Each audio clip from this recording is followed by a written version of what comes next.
السلام علیکم، میں ہوں آپ کا میزبان محمد شاہجہاں قمر۔ آج بات کرتے ہیں آئل پرائس کی۔ تقریباً تمام ہی لوگ اس پہ گفتگو کر رہے ہیں۔ آج میں آپ کو کیلکولیشن بتاتا ہوں، اس کیلکولیشن کے بعد ہمیں جو ہے ایک آئل پر لیٹر کتنا پڑتا ہے پاکستان میں۔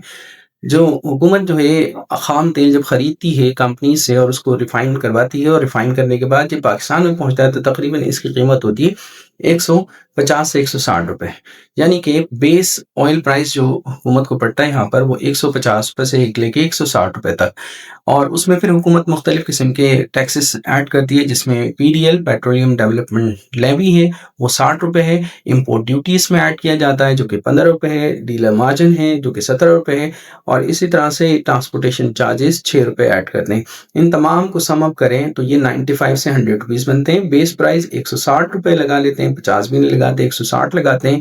160 وہ لگاتے ہیں، 100 روپے کا ٹیکسز، تو تمام کاسٹ ملا کے جو پر لیٹر پرائس پڑتا ہے حکومت کو، وہ عوام کو جو دے رہی ہے وہ 260 روپے پڑتا ہے ٹیکسز کے بعد، یعنی کہ حکومت کو اپنے ٹیکسز میں لانے کے بعد۔ لیکن اس وقت عوام کو جو یہ پیٹرول دیا جا رہا ہے وہ 322 روپے دیا جا رہا ہے، اتنا اضافی پیسہ لیا جا رہا ہے۔ لاسٹ ٹائم حکومت نے یہ موقف اختیار کیا کہ انٹرنیشنل مارکیٹ میں کیونکہ قیمتیں بڑھ گئی ہیں تو انہوں نے اضافہ کر دیا، اور جب انٹرنیشنل مارکیٹ میں قیمت کم ہوئی ہے تو اس کا عوام کو فائدہ کیوں نہیں دیا جا رہا ہے؟ سوچنے کی بات ہے۔ آپ بھی اب کمنٹس کر کے بتائیں حکومت کی جو پالیسی ہے اس کے بارے میں آپ کیا کہتے ہیں۔